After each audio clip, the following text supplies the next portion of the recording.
Dès les premiers siècles de notre ère, la Bretagne avait dédié une chapelle à Sainte-Anne, sur ce coin de terre qui devait s'appeler Kerana, le village d'Anne.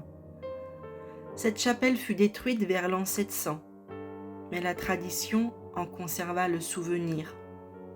Dans le champ du Bosséno se trouvait un espace où l'on ne pouvait passer la charrue sans que l'attelage se rompît, et les bœufs refusaient toujours d'avancer. C'est là que s'élevait autrefois le sanctuaire. Au début du XVIIe siècle, vivait au village de Kerana, en Pluneret, dans le diocèse de Vannes, un pieux laboureur, sans instruction, mais estimé de tous. Il s'appelait Yvon Nicolazic et il avait alors 34 ans.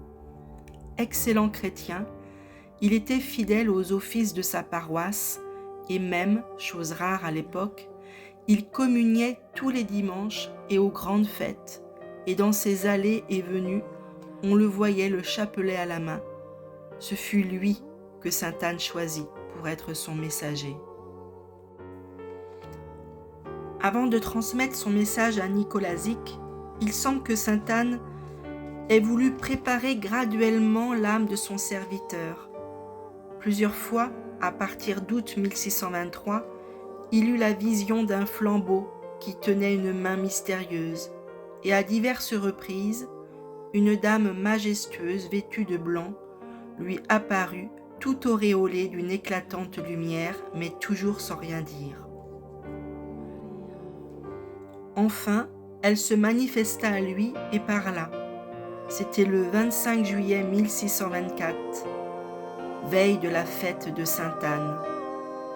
« Yvon Nicolazic, lui dit-elle en breton, ne craignez pas, je suis Anne, mère de Marie.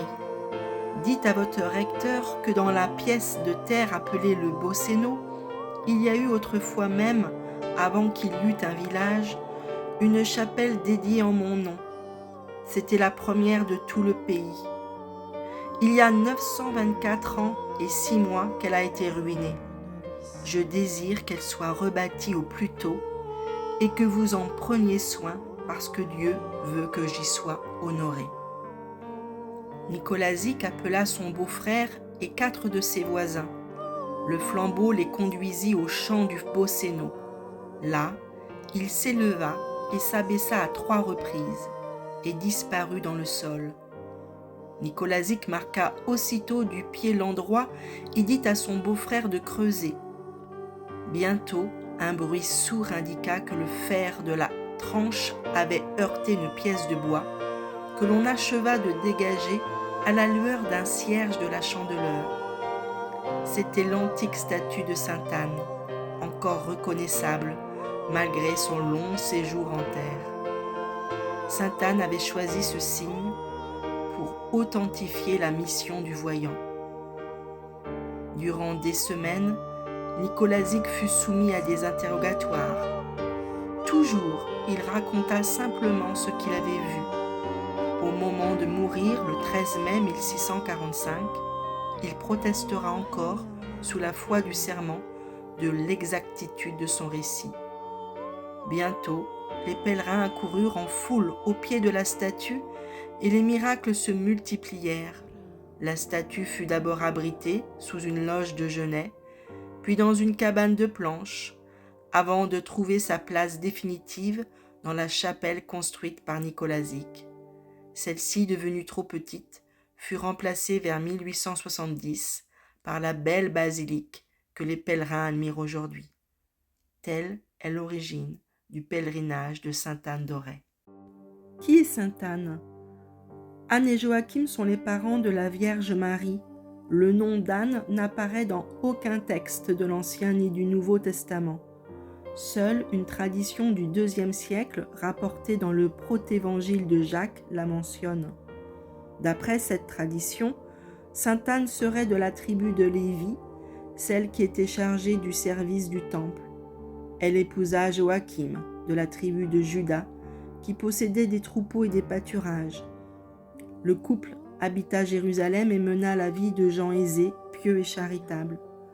Malheureusement, malgré leurs prières, ils n'avaient pas d'enfants, et c'était une cause de honte parmi le peuple à cette époque.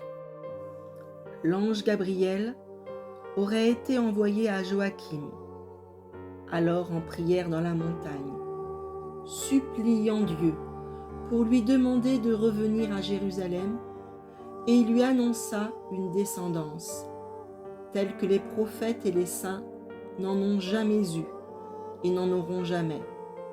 Puis il parut à l'épouse, Anne.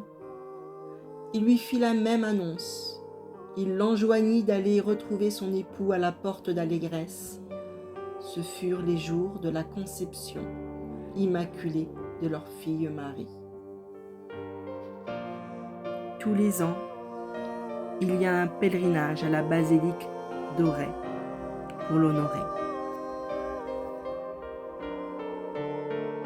Dans le descriptif, tu trouveras une prière à Sainte-Anne.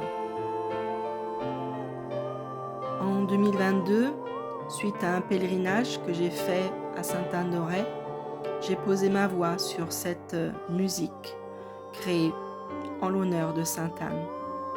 Tu peux retrouver le lien pour écouter juste ce chant et cette musique.